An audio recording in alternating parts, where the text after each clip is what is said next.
ನಿಮ್ಮ ಆಪ್ತ ಬಳಗದಲ್ಲಿದ್ದವರಂಥವ್ರು ದರ್ಶನ್ ಅವರು. ದರ್ಶನ್ ಅವರ ಈಗಿನ ಪರಿಸ್ಥಿತಿ ಬಗ್ಗೆ ನೀವೇನು ಹೇಳ್ತೀರಿ? ಹ್ಮ್, ಗೊತ್ತಿರೋದೇನೆ ಪಾಪ ಎಲ್ರಿಗೂನು.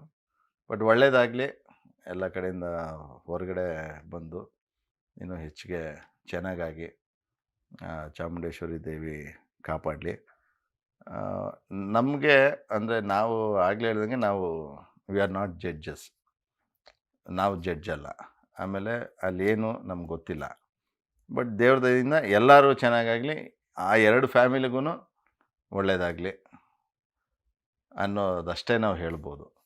ಯಾಕಂದರೆ ಕೆಲವೊಮ್ಮೆ ನಾವು ಏನೋ ಏನೋ ಹೇಳೋಕ್ಕೋಗಿ ಅದು ಬೇರೆಯವ್ರಿಗೆ ಬೇರೆ ರೀತಿ ತಿಳ್ಕೊಂಡು, ಆಮೇಲೆ ಬೇರೆ ರೀತಿ ಎಲ್ಲ ಪ್ರೊವೋಕ್ ಥರ ಮಾಡಿಕೊಂಡು ಇನ್ನೇನೇನೇನೋ ಮಾಡ್ಕೊಂಬಿಡ್ತಾರೆ. ಅದು ನಾವೇನೋ ಹೇಳೋಕ್ಕೋದ್ರೂ ಕಲ್ಪನೆನೇ ಬೇರೆ ಮಾಡ್ಕೊಂಬಿಡ್ತಾರೆ ಅವರು. ಈಗ ಎಕ್ಸಾಂಪಲ್ ನಾವು ಏನೋ ಒಂದು ಸುಮ್ಮನೆ ಎಕ್ಸಾಂಪಲ್ ಅಂದ್ಕೊಳ್ಳಿ ಲೀನಿಯನ್ಸಿಗೆ, "ಏನು ಮೇಡಮ್ ಆರಾಮಾ?" ಅಂತ ಇದೀವಿ. ನೀವು "ಹಾಂ" ಅಂತೀರಿ. ಕೆಲವರು "ಓಹೋಹೋ! ಏನು ಇವನು ಅವ್ನು ಇಷ್ಟು ದುರಹಂಕಾರದಲ್ಲಿ ಕೇಳ್ತಾನೆ ಇವ್ರನ್ನ" ಅನ್ನೋ. ಇನ್ನು ಕೆಲವರು "ಓಹೋ! ಹೆಂಗೆ ಏನು" ಆಮೇಲೆ ಇನ್ನು "ಇನ್ನೇನು ಹಿಂಗೆ ತಿಕ್ಲು ಥರ ಹಿಂಗೇನ ಮಾತಾಡೋದು ಇವನು" ಈ ರೀತಿ. ಒಬ್ಬೊಬ್ರ ಪರ್ಸ್ಪೆಕ್ಟಿವ್ ಒಂದೊಂದು ಥರ ಇರುತ್ತೆ. ಬಟ್ ಬೇಡ, ಅದು ಏನೋ ಇರಲಿ, ಒಂದು ಒಂದು ಕೆಟ್ಟ ಏನೋ ಒಂದು ಆಯಿತು ಗಳಿಗೆ.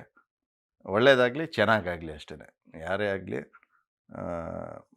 ಖುಷಿಯಾಗಿರಲಿ, ಎಲ್ಲ ಕ್ಲಿಯರ್ ಮಾಡಿಕೊಂಡು ನೋಡೋಣ. ಅದನ್ನು ನಾವೇನು ಇದಲ್ಲ, ಜಡ್ಜ್ ಅಲ್ಲ. ಚೆನ್ನಾಗಾಗಲಿ, ಒಳ್ಳೆಯದಾಗಲಿ ಅಷ್ಟೇ.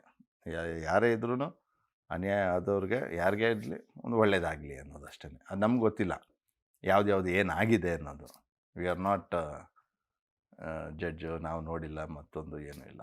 ಅದು ಅಲ್ಲಿ ಇರುವಾಗ ನಾವು ತಪ್ಪಾಗುತ್ತೆ ನಾವು ಜಡ್ಜ್ ಮಾಡೋದು. ಆಮೇಲೆ ಎಲ್ಲ ಮುಕ್ತಿಯಾಗಿ ನೀಟಾಗಿ ಆಗಲಿ ಅನ್ನೋದಷ್ಟೇ ನಾವು ಕೇಳ್ಕೊಬೋದು.